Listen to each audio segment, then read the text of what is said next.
The lot man kicked the crate hard enough to set the whole row of them screaming, and then he said it loud, so every hand working that shed could hear him say it, that he had 118 geese in there and not one living soul would take them for free. He said it to the small gray-headed woman standing in the doorway in a canvas barn coat. He said she could have the lot for $1 a head and he would throw in the crates, and the two boys stacking pallets behind him laughed the easy laugh of men who are not the joke. Her name was Verna Skiles, and she was 61 years old. He wrote the check standing up against the doorframe in the small square hand of a woman who had written figures for a living, tore it off, held it out, and said she would want a receipt. 11 months later, on the second Tuesday of July, every man in that shed would be standing in a field that had been corn at daylight and was green trash by supper, counting what was left, which was nothing, and before that month was out 3 of them would drive up her lane to ask her for a favor. But that morning the shed only laughed, and the geese screamed in their crates, and the lights buzzed over 11,000 square feet of concrete that was going to be sold off in 9 days, along with everything standing on it. The operation had been a roasting goose barn. A city buyer had signed a contract for holiday birds 3 years running, and then, in June, had not signed a 4th, and that was the whole of it. When a contract dies, there is no funeral. There is a man in a shed kicking crates and a bank calendar with a date circled on it, and there are 118 birds who were bred and fed and grown for one purpose that no longer exists. They had lived their whole lives on slatted concrete under a roof. They had eaten a ground corn ration out of a hanging feeder, all they wanted. Every hour they were awake, since the day they were hatched. Not one of them had ever put a foot on dirt. Not one of them had ever pulled a blade of grass. And because of the corn, all that hot, sweet ration, and nothing to do but stand under it, 31 of them carried their wingtips out sideways from their bodies. The last joint twisted out and up like a broken umbrella, so that even a man who knew nothing about geese could look down that row and see that something was wrong with them.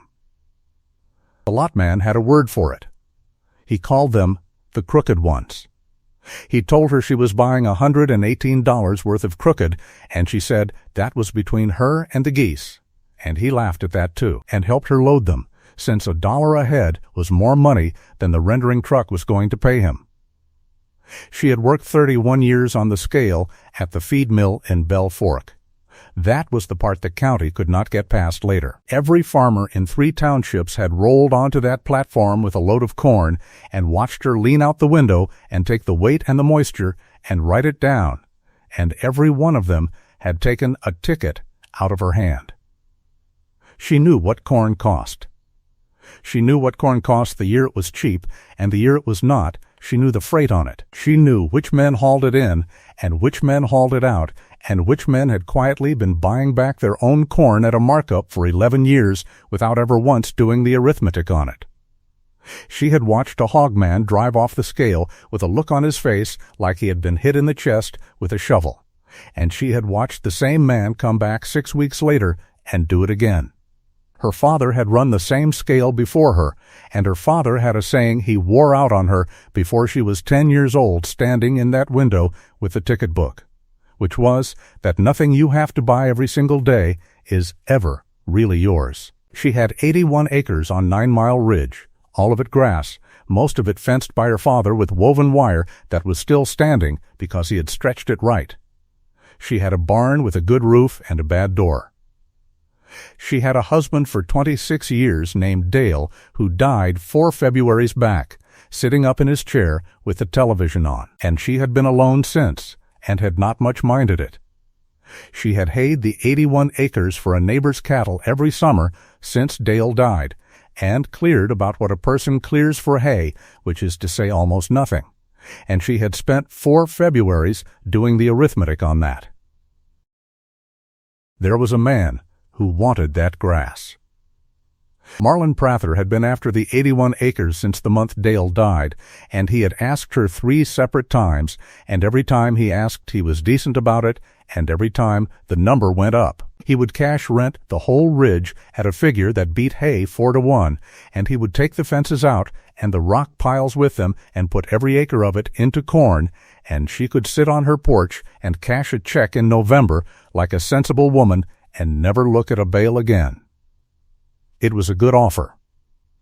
It was the best offer anybody in that township was making to anybody. The third time he asked was the April before the barn went under, standing in her lane with the truck running and the door open, and she told him no and could not tell him why in any way he was going to accept, and she watched him drive off deciding, kindly, that she had gotten sentimental about her father's fences. She was not sentimental about the fences. She had sat in the scale window for 31 years, and she had run his rent against what it costs a man to put an acre into corn and get it back out again. Seed and fertilizer and chemical and fuel and iron and drying and the note on all of it, and she could not make his offer and her arithmetic sit down in the same room. He was offering to pay her rent for the privilege of buying corn on her ground. So when she heard the goose barn was going under, she drove over with a checkbook. And that is how a scale clerk from Bell Fork came to own 118 ruined geese. 7 of them were dead in the trailer when she got home. 2 more died in the night. That put her at 109, and the first hard fact of her new life was that she stood in her own barn lot at 11 o'clock at night with a flashlight, counting bodies in a coat she had worn to a mill Christmas party once. Word of the count was in the calf by Thursday. It was Cleon Yeary who spread it. He had done the liquidation, and he talked, and he told it well, with his hands, the way he told everything. He told them she had paid money for birds that were being given away, that 9 were dead before breakfast, and that the rest had wings on them like busted lawn chairs. Marlin Prather heard it at the corner table and shook his head and said nothing for a while, because Marlin was not cruel, only certain. He farmed 900 acres of corn on the flat below the ridge and finished hogs under contract in 2 long barns, and he was on the board at the co-op, and he was the man in that county whose opinion decided what an opinion was. What he finally said was that Verna had been out of the mill for 2 years, and it was starting to show, and that a woman that age ought not be lifting crates, and everybody nodded. It was kind, and it was final, and it settled the matter. His son Bo said the funnier thing, which is the thing that stuck. Bo put his arms out from his sides with his wrists cocked up and walked between the tables, and after that they were not the geese anymore. They were the crooked flock. The first morning she turned them out was a Saturday. She opened the barn door onto 4 acres of standing pasture in the 2nd week of August, and 109 geese came down the ramp onto grass for the first time in their lives, and they stopped, and they stood, and they screamed. They did not eat. They did not know it was food. They walked in a tight, anxious lump to the fence and stood there with their heads up, waiting for the hanging feeder that was not there, and after 20 minutes they had knocked a bare spot in the ground and made no other mark on that pasture at all. Verna sat on an upturned bucket by the gate and watched them for 3 hours and understood, somewhere in the 2nd hour, exactly what she had bought. She had bought 109 animals that were built to eat grass, that had come off 10,000 years of eating grass, and that had been taught out of it in 1 lifetime by a hanging feeder. Nobody had ruined them out of meanness. It had been cheaper to teach them corn. She called the vet on Monday. Ann Sowell drove out with her boots already on and walked the whole flock in a slow ring for an hour and did not say much while she did it. And what she found she gave to Verna straight, standing at the tailgate with her arms crossed. 31 had angel wing. The last joint of the wing rotated out permanently, and in a grown bird there was no fixing it. Not with surgery, not with wrapping, not with anything. It came from too much protein and too much energy too fast in the first weeks of life, growing the wing heavier than the young joint could carry. And it had happened to those birds before they were a month old, and it was done. 19 had bumblefoot, the pad of the foot swollen up around a hard core from a lifetime of standing on slats. And 4 of those were so sore they went down on their hocks after 100 feet of walking. Nearly all of them were fat, in a way Anne Sowell said out loud she had never seen in a bird that was supposed to be athletic. Their livers were carrying it. Their legs were carrying it. She told Verna, because she was honest and she liked her, that the humane thing with the worst 40 was a cull, and that the kind thing with the rest was to sell them for whatever the sale barn would give and call the whole thing a lesson. Verna asked her one question. She asked whether a goose with a crooked wing could still eat grass. Anne Sowell looked at her for a second and said that a goose with a crooked wing could eat grass fine. It just could not fly, and Verna said that suited her, since she had not bought them to fly. What she did next, she did in the way of a woman who had spent 3 decades watching what corn does to the people who buy it. She did not take the ration away. That was the first thing, and it was the thing everybody assumed she got wrong, because Beau Prother told the calf she was still hauling feed out there, which was true, and which the calf heard as proof. A bird that fat with a liver that loaded will die if you starve it suddenly. So she cut the ration by 1/10. 1 week. Then another 1/10. It took her 9 weeks to walk those birds down off the corn, and every week the feeder came down a notch, and every week the flock went out on the grass a little hungrier and a little more willing. And along about the 4th week, Verna stood at her kitchen window with a cup of coffee and watched a gray gander put his head down and tear off a mouthful of fescue and swallow it. And then she watched 40 others copy him inside of 10 minutes, because a goose is a copying animal and always has been. She mowed. That was the second thing, and the thing nobody understood at all, that the woman with no crop was out on a tractor every 8 days cutting grass she was not baling and leaving it lay. A goose will not eat coarse rank stemmy grass. It has no teeth and no rumen, and it works by a hard beak and a gizzard, and it wants short, tender, new growth, 3 inches of it, no more, the sweet stuff a cow walks over. So she cut it to the height they wanted and let it come back, and she split the 81 acres into 11 paddocks with steppin' posts and 1 wire, and she moved them every 3rd day, and the grass behind them never got grazed to dirt. It got clipped and rested. She hauled creek gravel in the bucket of the tractor, 1/2 ton of it, and spread it in a low pile in every paddock.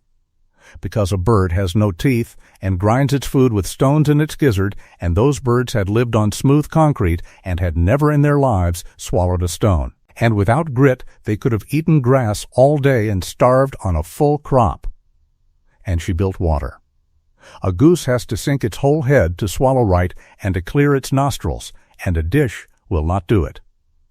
She set 200-gallon stock tanks on gravel pads with a mesh platform over each so they could dip and drink and wash their eyes without turning the pad into a wallow. And she pulled the plugs every morning and let them run out down the slope, and the ground below stayed clean. And that was more thought than anybody in that county had put into water for a goose in 50 years. She did not do the tanks alone. Dewey Fane was 22 years old and ran the dump pit at the mill for $11 an hour, and he had known her his whole life. She was the woman in the window who had been handing his father tickets since before he was born. He came out on a Saturday to help her set the tanks, and he came back the Saturday after that and the one after that, and she paid him in cash and coffee and never asked him why he kept coming. Because his people ran 30 sows on the flat below the ridge, and everybody in that township knew how that was going. He hauled the gravel. He cut and welded the platforms out of scrap panel. He was the one who worked out, lying on his stomach in the grass watching a gander drink, that if you set the mesh a hand's width above the water, they would sink the whole head and still not stand in it. And Verna told him he had a mind for animals. And he said his father told him he had a mind for nothing. And she let that sit and handed him the coffee, and they went back to work. He heard the crooked flock talk in the calf every day of that fall, and never once repeated a word of it, which at 22 is harder than it sounds. The feet she fixed with nothing but ground. She bedded the barn a foot deep in wheat straw and shook fresh over the top of it every night. And she kept them off gravel and off the concrete apron and on grass and straw and nothing else, and by the end of September 15 of the 19 bad feet had gone soft and flat and quit hurting. The other 4 she doctored twice a week for a month. 2 came right, 2 did not, and she kept them anyway, and they lived out their lives eating short grass on flat ground and never made her a dime. And if you had asked her about the arithmetic on those 2, she would have looked at you like you had asked her to explain her own kitchen. They came out of that first summer at 109, and they did not stay there. The coyotes took 3 in the last week of September out of a paddock at the timber corner, and she moved the whole flock a quarter mile up the ridge that same night and shut them in the barn at dusk every night after. Every night, without one exception, for the rest of her life. Because a goose that cannot fly is a supper with a bill on it. 4 died in October, and Ann Sowell opened 2 of them on the tailgate and found the livers she had promised, and told Verna that was the corn coming due and there would be some more of it. There were 6 more of it. By the first hard freeze, she was at 96 birds, and she had lost 22 of 118, which the calf made much of, and which she wrote in a ledger in the same square hand as everything else, and the ledger was the whole point. January gave her the worst 3 days she had.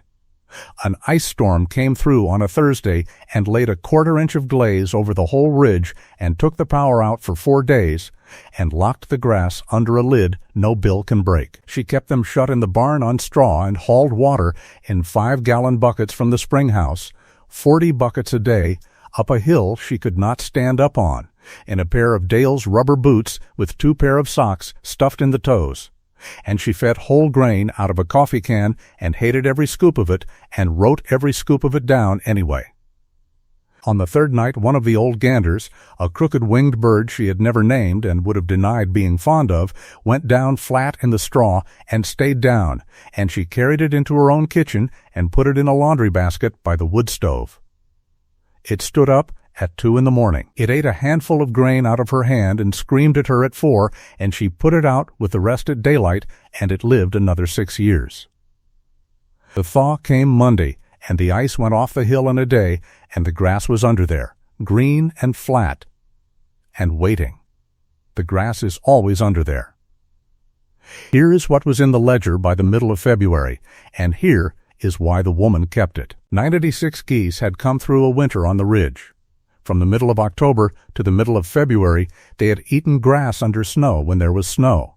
Standing cornstalks they had no business being able to use, and used anyway, and about 1/3 of a pound a head a day of whole grain in the coldest 6 weeks, which is what a goose needs when it is 12 degrees and blowing, and it is holding its own body up all night. That was it. That was the whole of it. The feed bill on 96 adult geese for 120 days came to $291. She knew, because she had sat in that scale window for 31 years, exactly what Marlon Prather's 2 hog barns ate in 120 days, and she knew what his corn cost him even when he grew it himself. Because a bushel you grow is a bushel you did not sell, and a man who does not charge himself for his own corn is not keeping books, he is telling himself a story. She did not say any of that to anybody. She wrote it down. If you have ever had a thing you were sure of and no way on earth to make anybody look at it, stay with her, because that is where this turns. She got her first eggs the last week of February, and that was the year turning over. A goose is not a hen. A hen will lay you an egg a day until you are sick of eggs. A goose lays in the spring, and she lays maybe 30 in a season, and then she quits, and that is all you get, and it is the reason the whole country went to chickens and never looked back. But a goose egg is a goose egg. Ruthie Peebles, who ran the calf and did the pies for the Bell Fork ball suppers, took 4 of them on a dare in March and called Verna at 9 that night and asked how many more there were. Verna sold her every egg she did not need. She needed most of them. She had 38 females old enough to lay, and she let 22 of them set their own nests in the barn on straw, which is what a goose is for and what a goose is good at, and she ran the rest through a borrowed incubator in the back room with a pan of water in it and a hygrometer she bought used, because a goose egg wants humidity a chicken egg would drown in, and she misted them by hand every day like her mother had misted a fern. 22 geese hatched 131 goslings on their own nests. The incubator gave her 109 more. That was 240 goslings on the ground by the end of April, and every single one of them hatched out on straw and went out on grass at 4 days old, and she cut their starter ration to the bone on purpose. Kept the protein low, kept them walking, kept them on short grass and grit and water, and did the one thing that no roasting barn ever bothers to do, which is grow a goose slow. And in the second week of June, she stood in the middle of 240 half-grown geese on a green ridge and looked down the line of them, and every wing on every bird lay flat and tight and folded against its body like it was drawn there. Not one crooked wing in 240. The old birds behind her, the ones the lot man had kicked crates at, still carried theirs out sideways and always would. Their children did not. The county noticed the geese before it noticed the arithmetic. In May, a nursery over at Prine Junction that grew container stock had a crew of 4 men pulling weeds by hand out of 40,000 pots at $11 an hour and losing, and somebody's wife had read something somewhere, and they called the woman with the geese. Verna hauled 30 of the old crooked ones over in a trailer, turned them in on a Monday, and picked them up on a Friday. A goose eats grass. A goose does not eat a woody nursery shrub. A goose walks between the rows all day and does nothing on this earth but eat every blade of grass and every tender weed it can reach, and it works for grass. And it works on Sunday. The nursery kept them 9 weeks and paid her by the week and called it the cheapest thing they had ever done. It was a small item. It made about what the hay had made. But it was the first time anybody in that county had ever handed Verna money for a goose, and Beau Prother, who was there when the trailer came back, said in the calf that night that Verna had rented out her lawn ornaments, and it got the laugh he wanted, and Marlin did not join in because Marlin had begun to be quiet on the subject. The hail came on the second Tuesday of July at 20 minutes after 4 in the afternoon, and it lasted 12 minutes. It came out of the northwest, and it came green. And every farmer in Yancey County stood at a window and watched it come and knew what it was before it hit. You always do. Stones the size of hen eggs, and then the size of a fist, driven flat by 60-mile wind, 12 minutes of it, on 900 acres of Marlin Prather's corn that was tasseled out and shoulder high, on the Fane bottoms, on 12,000 acres of that township, on gardens and truck bodies and shingles and the plastic skylights of 2 hog barns. When it stopped, the sun came out, which is the cruelest part and always is. Marlin Prather walked into his own field at 5 o'clock in the afternoon in the sunshine, and there was nothing standing in it. Corn does not come back from that. Corn hail in the middle of May is a bad night and a shrug, because the growing point of a corn plant is down under the ground until it is knee-high, and you can beat the leaves off it in May, and it will come back at you green in 10 days. Corn at tassel has its growing point up in the air with everything else it owns, and when the stalk is broken over at the ear and shredded to string, that plant is not hurt. It is done, and it is done for the year, and there is no second planting in July. The adjusters were in the county for 3 weeks. The word total got used at the calf in a flat voice by men who had never used it about their own ground, and the co-op board met twice in 1 week, and the local corn crop of Yancey County, which is what the local corn crop had always been, which is what everything else in that county quietly stood on, was gone in 12 minutes on a Tuesday afternoon. Now understand what that does, because the hail is not the story.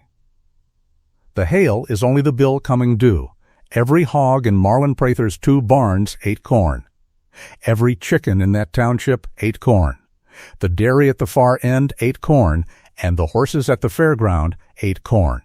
And the corn they all ate had been growing 4 miles away, and now it was going to come out of a rail car from 3 states off at whatever the man in the rail car wanted for it, and by the 1st of August the bases in that county had blown out to a number that made grown men sit down. A hog you cannot feed is not an asset. It is a hungry liability with a market weight it is never going to reach. In the first 2 weeks of August, Yancey County sold animals the way people sell things when they have to. Chickens went for $1. Somebody put a whole hobby flock of 40 lying hens on the internet for free. Take them all. Must go today. And Verna read that on her telephone, standing in her own kitchen, and had to go sit down for a minute.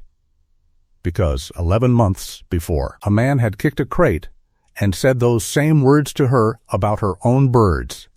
And there had not been one particle of malice in him then, and there was none in this now. It was just what happens to an animal that eats what you have to buy. Her grass came back in 11 days.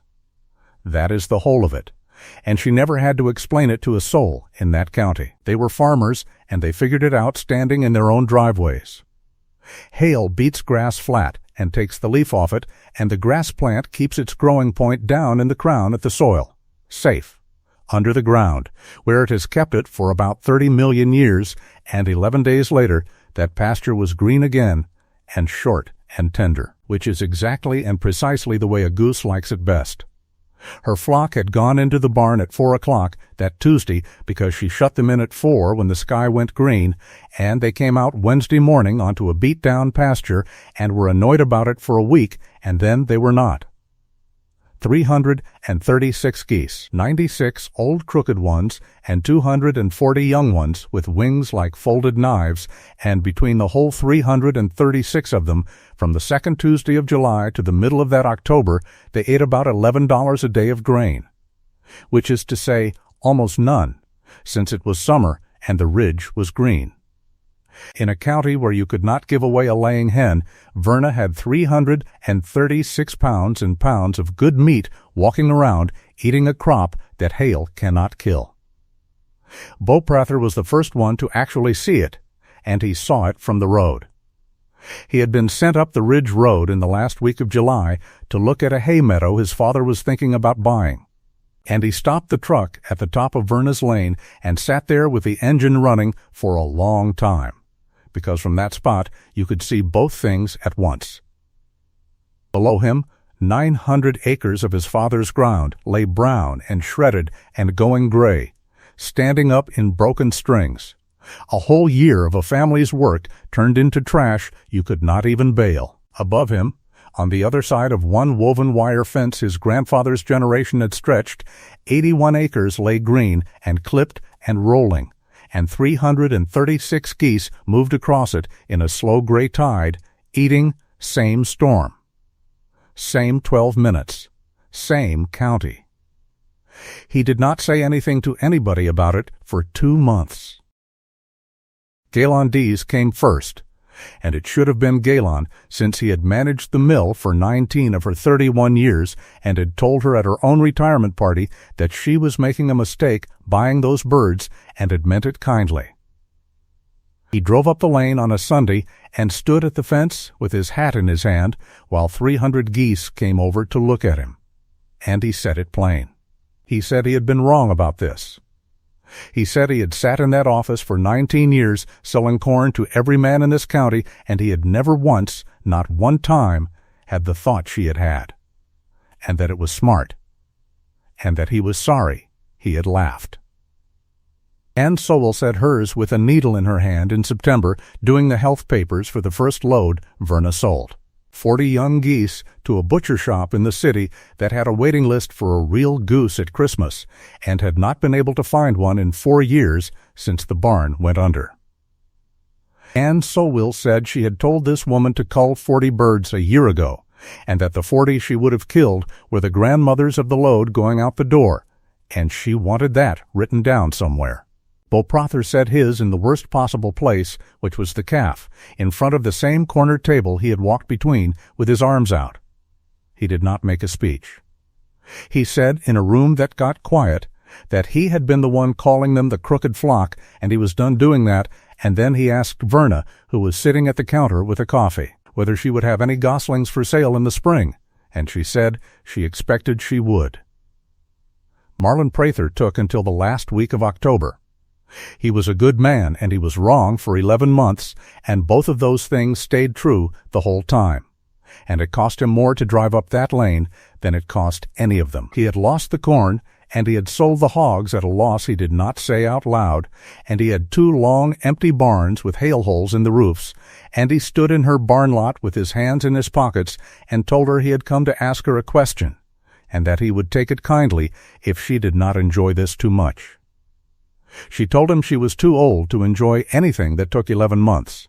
What he wanted was this.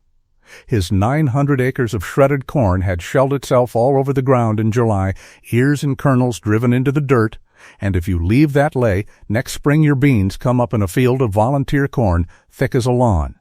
And volunteer corn in a bean field is not a joke. It is a herbicide bill and a yield loss and a hired sprayer. And he had already priced it, and it was more money he did not have. He had heard, he said from Galen, that a goose will pick a field clean. Verna Skiles walked 96 crooked winged geese into Marlon Prather's ruined field on the 1st of November, and moved them across it with a wire and a bucket of grit for 19 days. And those birds ate hail-shattered corn off the dirt of the biggest corn farm in Yancey County until there was nothing on that ground but stalks. It was the only corn any of them had eaten since the barn. She would not take money for it. She told him she had gotten 19 days of free feed and a clean field to look at, and that if he wanted to square it, he could put the 40 acres of sink ground down along the creek that flooded on him every other year back into grass and quit fighting it. And he did, that next spring. And he bought 30 geese from her to put on it, and his beans came up clean in a county where everybody else's did not. Dewey Fane quit the dump pit that November.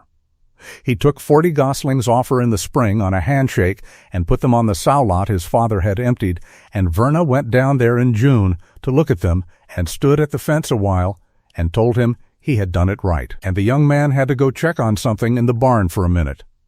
She sold 290 goslings that spring at $11 a head to 26 different farms in 3 counties, and every one of them went out the lane in a crate with a page she had typed herself and copied at the library, and the page said what to do and, more to the point, what not to do. Cut the protein. Grow them slow. Mow it short. Haul them gravel. Let them dip their whole head. And at the bottom of the page, in the last line, the only thing on it that was not an instruction was the thing her father used to say out the window of the scale house with a ticket book in his hand, which was that nothing you have to buy every single day is ever really yours. The old ones never left. That was the part the county liked best, and the part that got told the most, that Verna Skiles never sold one single bird out of the original 118. Not one, not ever. 96 of them, and then 88 of them, and then, in a few years fewer than that, lived out their whole crooked winged lives on the top of 9 Mile Ridge, laying every spring, hatching every spring, walking the nursery rows at Pine Junction every May for a check, going into the barn at dusk every night of the world, and dying old the way an animal ought to. Their wings never straightened.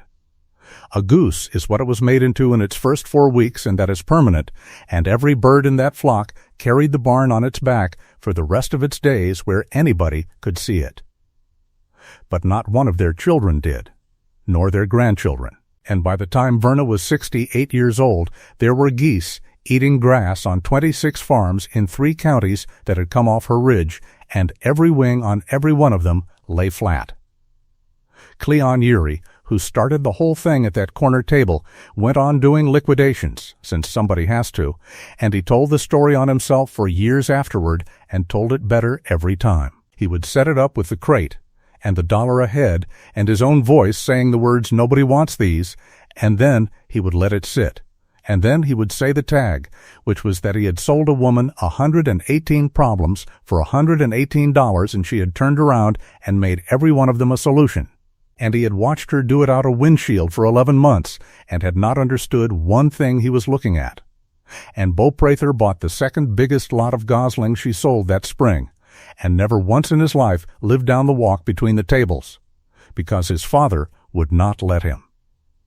If you have made it this far with her, you already know that this was never about a bird. Stay with me for the last of it. Verna Skiles is the reason there is a goose on nearly every ridge farm in that end of the county now, and she never made a speech about it, and she never accused anybody of anything, and to the day she quit driving she would tell you flat that she had not been smart. She had just spent 31 years in a window watching what corn does to a man, and had finally gone and bought the one animal that did not need any. She was mocked for 11 months by good men who were not being cruel, and she was proven right in 12 minutes by a storm that did not care about any of them, and in between she did nothing but mow, haul gravel, pull plugs, cut the ration a tenth at a time, and shut the door at dusk every single night. That is all competence ever is. It is the small right thing done on the day it is due for 11 months, while people who like you laugh. So tell me which one you would have been that morning in the shed. There were only two kinds of people standing on that concrete, and neither one of them was a bad person. The ones who looked at 118 crooked birds and saw 118 problems, and the one who looked at the same birds and saw 118 animals that could turn grass into supper. Be honest about it. Most of us are the first kind, and the first kind is not stupid. It is only certain. Write down which one you were, and tell me what part of the country you are reading this from, because I read every one of these, and I like knowing where you all are. Next time, I want to tell you about the man on the other side of that same county who bought a thing nobody wanted for a different reason entirely, and what his neighbors did when they found out what it was worth. And if this one got to you, send it to somebody who has been told that what they have is not worth the trouble. Up on 9 Mile Ridge, an hour before dark, a small gray-headed woman in a canvas coat walks out with a bucket she does not need, and 300 geese come up the hill behind her in a long gray line, and she holds the barn door, and she counts them in.